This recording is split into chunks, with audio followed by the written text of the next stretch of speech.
Hey guys, how's it going? Ghostly Rich here today. So today we're going to be putting in the new Mike Stinger alternator. It's going to be about 250 amps, which will drive that audio system more than I need it to. So first thing we're going to want to do for replacing the alternator is, if you have a regular battery, you're probably going to want to upgrade it if you are putting a better alternator in, because your stock battery probably isn't going to do anything unless you probably going to want to go with an Nexus Power, maybe a Kinetic. There's tons of different brands.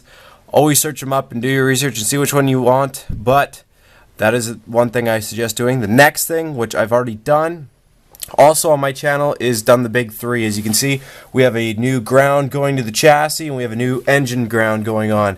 That's one big one for if you're trying to get rid of headlight dimming. So if you haven't done that yet, highly suggest you do it. And of course, the next thing that we did is we ran a zero gauge to the stock alternator. If you haven't ran zero gauge yet, I highly suggest that you buy some zero gauge for your grounds and a big fuse if your alternator is far away from your engine. But yeah, you're going to want a big fuse for your zero gauge. 200 amp and above, probably 300 amp if you're putting in a really big alternator. If you go above there, you might want a circuit breaker. Anyways, so once you get that all done and you have all the wiring done, you can always look this up on my channel. I've shown everyone how to do this. So at this point, if you're going to be doing your alternator today, pull the positive off, or if you have a fuse, pop the fuse out, so that way there's no way the battery's connected to the wire going to your alternator. Because as you can see, possibly, you can see my post down there where that electrical tape is. That's right where the post is. You can see it sticking out there, and you're gonna have to undo that to pop that off so that wire is not connected to your alternator. After that, and there's no power going to your alternator, nothing connected there, you're gonna have to reach down there, and there's going to be a regulator. Now, to show you what I'm talking about, I'll show you on this alternator. There's that little brown connector right there. You're gonna have to unplug it. It's just going to be a squeeze clip. You're going to unsqueeze and pull it out, and that's your alternator regulator. So you're going to have to remove that. And then you're going to have to hunt down the bolts for the alternator. One being the one that's right there. And then the one that I mean by that is, let's see if I can get the light to balance here. That one right there. You're going to need to get that bolt. I'd probably leave that one because that's an upper bolt. You're going to want to get the ones at the bottom, or actually no, you're going to want the upper one first, because you're going to, this alternator falls down to the bottom, so you're going to have to grab the other ones from the bottom. So after you get that bolt, next thing that you're going to want to do is this pulley. You're going to want to grab a wrench, fit it on there. Looks about 10 mil. So you're going to put a 10 mil up on there. You're going to grab it and you're going to push it towards the firewall, and that'll loosen this belt. So you can take the belt off the alternator so you can drop it. Alright, so once we loosen up the belt, it's time to get under the car. You're going to have to jack up your car, which is going to be pretty easy if you really need to. I'm going to post a video right here and I'll show you how to jack up your car. And for the hell of it, I actually already did a video on how to change an alternator on a Mazda. I'll post that video here so you can check that out. I'm just quickly going over it again so you guys know what I'm doing. Alright, perfect. Stay tuned for the next section when I have the car all jacked up. Hey guys, how's it going? Ghostly Rich here. So, thought, hell, tell you what, I'm going to show you quickly how to take this belt off like I've done so here. So, you're actually going to need a 14. I think I stupidly sent like a 10 earlier, but yeah, it's just a 14. You're going to put it on like so, and then you push it. Now, if you take a look, it's a spring action. Whoa.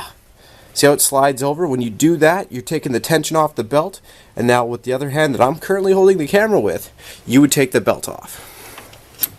Alright, so that's how you take the belt off of there, so you can get it off the pulley down below. And after this point, now you're going to quickly pull off that bolt right there, and then what you're going to do is do what I've done, and make sure you've already taken off the power post down there. Alright, so once you have that power post off as well, then your car should be jacked up now. Let's bring some light down here. And now you're going to take this entire splash guard off. Take off all the Phillips around the edge. And then you're going to need to take off the, I think there's about 7. You're going to pull off the 7 10 mils. There's one there.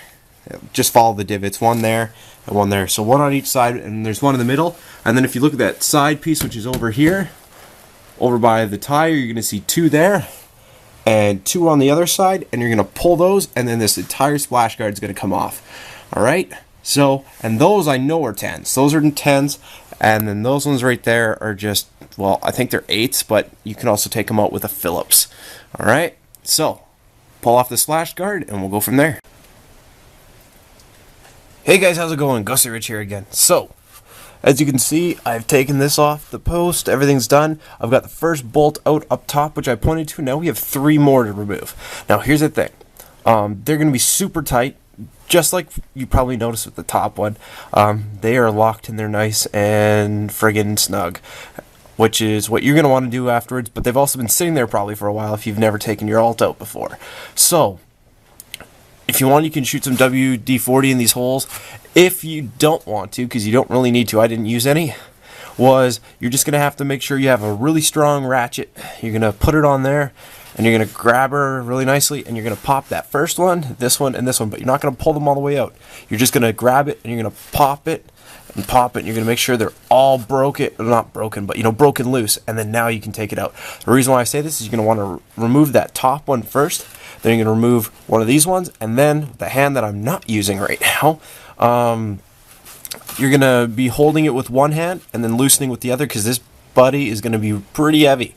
So you're going to want to make sure that you can take that so it doesn't crush your face. If you have a friend, you might want to have him grab it up top, as long as it's not one of those dick friends who's going to drop it on your face.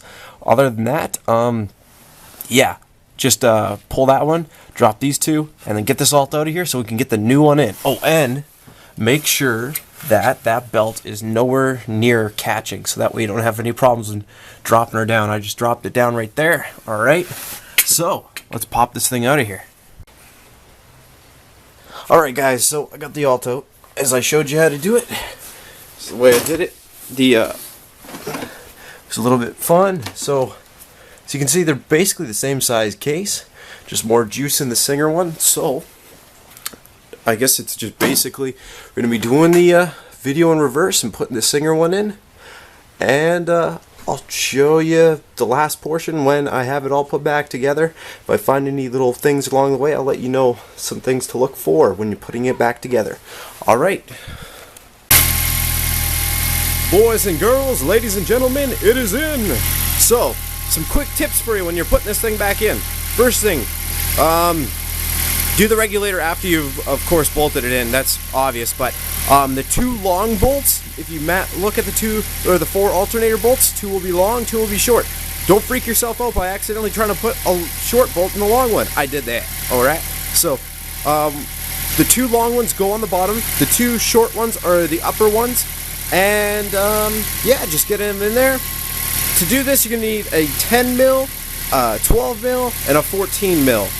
And if you have an 8 mil, then you can undo the ones down below without the Phillips. But other than that, everything went well. Putting the belt on was a cinch. Once again, I worked my way from the bottom. It took 2 people because you could do it with one, but I had an extra hand, so I grabbed him and I put it forward, and he rethreaded the belt up top. It was all good. But yeah, that's basically it. And make sure that you, of course, got the positive on, or re-put it on. And yeah, that's about it. I started it. Everything looks like it's going good. Next thing I'm going to be doing is probably some meter tests and stuff like that. Other than that, the car started, and it looks like the alternator is spinning. I'm super stoked. Anyways, I hope this video helped you out with upgrading your alternator. Once again, if you want to see more tips and tricks, be sure to subscribe to the channel and check out my other playlists. And also subscribe if you want to see some more updates of what I'm going to be doing. I think the next one you're probably going to be seeing is the engine mounts, but those might be delayed because I am having them built for me because I hate these stock ones. I've read too many horror stories about them, how they destroy themselves after 30,000 kilometers. So it looks like I'm going to be getting some poly ones made. Anyways, thanks again for watching the video. Like the video if you found it interesting, and post in the comment section if you have any questions at all. Alright, thanks again. Peace.